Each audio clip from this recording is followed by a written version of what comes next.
نبی پاک فرماتے ہیں حضرت جبریل نے مجھے کھڑا کیا تو میں نے جبریل کو دیکھا، میں نے کہا مجھے کیوں کھڑا کر رہے ہو؟ حضرت جبریل کہنے لگے یا رسول اللہ کہ جتنے پیچھے کھڑے ہیں ان کی بھی خواہش یہی ہے کہ آپ ہی جماعت کرائیں، اور اللہ کی رضا بھی یہی ہے کہ آپ ہی جماعت کرائیں۔ نبی پاک فرماتے ہیں میں نے جماعت کرائی، پھر نبیوں نے تقریریں کی، میری باری آئی تو ایک جملہ کہا تو حضرت ابراہیم کہنے لگے آپ نے تو ایک جملے میں ہی کمال کر دیا ہے۔ کوئی نبی کہنے لگے میں کلیم اللہ ہوں، کچھ کہنے لگے میں روح اللہ ہوں، کوئی فرمانے لگے میں خلیل اللہ ہوں، سب نے اپنی ذاتی بات کی۔ نبی پاک فرماتے ہیں میری بات آئی تو میں نے اللہ کی مخلوق کی بات کی، میں نے مسلمان کی بات کی، مومن کی بات کی، کافر کی بات کی، میں نے سب کی بات کی، ساری مخلوق کی۔ حضور آپ نے کیا فرمایا؟ نبی پاک فرمانے لگے میں نے کہا الحمدللہ الذی ارسلنی رحمۃ للعالمین، فرمایا اللہ کا شکر ہے اس نے مجھے ساری کائنات کے لیے رحمت بنا کر بھیجا۔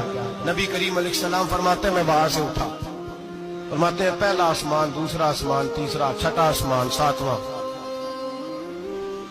آسمان پہ بیت المعمور ہے، مومنوں کا کعبہ بیت اللہ زمین پہ، اس کے بالکل سیدھ میں ساتویں آسمان پہ بیت المعمور فرشتوں کا کعبہ۔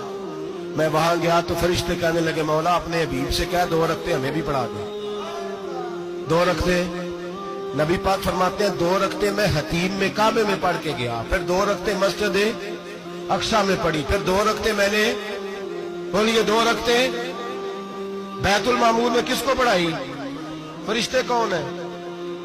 بولے تو جو نوریوں کے بھی امام ہیں۔ مولوی صاحب بڑے پریشان ہو جائے، کہنے نور نہ آکھو۔ میں کہ نیریا تینوں کی تکلیف ہوتی ہے، تیرے اندر داڑھی اندھیرا ہے، کیا تکلیف ہوتی ہے تجھے نور حضور کو کہنے میں؟ کس چکر میں تو الجھ گیا ہے؟ جس نے ساری کائنات کو نور دے دیا اس کو نور نہ کہے، جس کی برکت سے اللہ ہر ایک والا حضرت فرماتے ہیں لا مکان تک اجالا ہے جس کا وہ ہے، ہر مکان کا اجالا ہمارا، ہر مکان کا اجالا، یہ دنیا میں جتنی بھی روشنی ہے یہ میرے رسول کے نور کی برکت سے روشنی۔ وہ کس قسم کی باتیں کرتا ہے؟ نبی کریم صلی اللہ تعالی علیہ وسلم فرماتے ہیں فرشتوں کی میں نے جماعت کرائی۔ اچھا جی نماز کس دن فرض ہوئی؟ فرض کس دن ہوئی؟ حضور تو نماز لینے جا رہے تھے تو یہ رستے میں پڑھاتے ہوئے بھی جا رہے ہیں۔ نماز تو معراج کی رات لینے گئے نا نبی پاک، تو رستے میں اللہ فرماتے ہیں الرحمن علم القرآن خلق الانسان، فرمایا پہلے میں نے رسول کو قرآن سکھایا ہے پھر انسان کی تخلیق کی۔ نماز بعد میں فرض ہوئی امت کے لیے، نبی پاک کو تو اللہ نے سارے علوم پہلے سے عطا فرما دیے، سارے علوم۔ اس کا مطلب یہ بھی ہوا کہ نماز سے چھٹی مل سکتی، کعبے میں بھی نماز، بیت المقدس میں بھی، بیت المعمور میں بھی، بیت اللہ میں بھی، ہر جگہ ہی۔ تو جو بھاگنا چاہے نماز سے بھاگ سکتا، اس لیے کہ معراج میں جگہ جگہ نماز ہے، نماز ہی نماز ہے ہر جگہ۔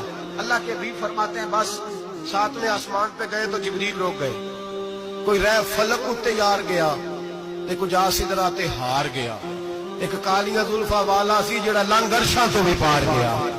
نبی پاک فرماتے ہیں جبریل ٹھہر گئے، میں نے کہا چل، کہنے لگے یا رسول اللہ آگے گیا تو میرے پر جل جائیں گے۔ حالانکہ ملا رومی کہتے ہیں نہیں، اگر حضرت جبریل ساتھ جاتے تو کچھ بھی نہیں ہونا تھا، بلکہ جبریل کی موج لگ جانی تھی۔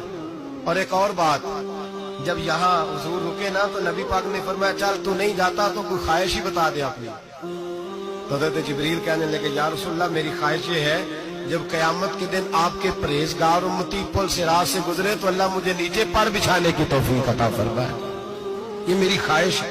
نبی رحمت صلی اللہ علیہ وسلم فرماتے ہیں میں وہاں سے آگے بڑھا جاؤں، حضرت جبریل بھی رہ گئے، میں پھر وہاں سے پھر رب کریم کے حریم خاص میں۔ نبی پاک فرماتے ہیں اس رستے میں نے بڑا کچھ دیکھا، جنت دیکھی، دوزخ دیکھا، فرشتے دیکھے، حوریں دیکھی، غلمان دیکھے، بڑا کچھ دیکھا۔ نبی رحمت ملا رومی نے ایسی روایت بھی لکھی ہے، فرماتے ہیں کہ حور کے پاس سے گزرنے لگا تو اس نے میرے پیچھے سے آواز دی، کہنے لگی محبوبہ معراج پہ آئے ہو تو مجھے بھی کچھ دے دو، مجھے بھی کچھ دے دو۔ ملا جلال الدین رومی لکھتے ہیں نبی پاک نے فرمایا چل جا میں نے تجھے اپنا بلال دیا۔ تو وہ حور کہنے لگی محبوبہ وہ تو کالا کلوٹا ہے، میرے لیے رہ گیا ہے۔ تو ملا رومی نے لفظ لکھا یہ ان کی محبت ہے، یہ ان کا پیار ہے۔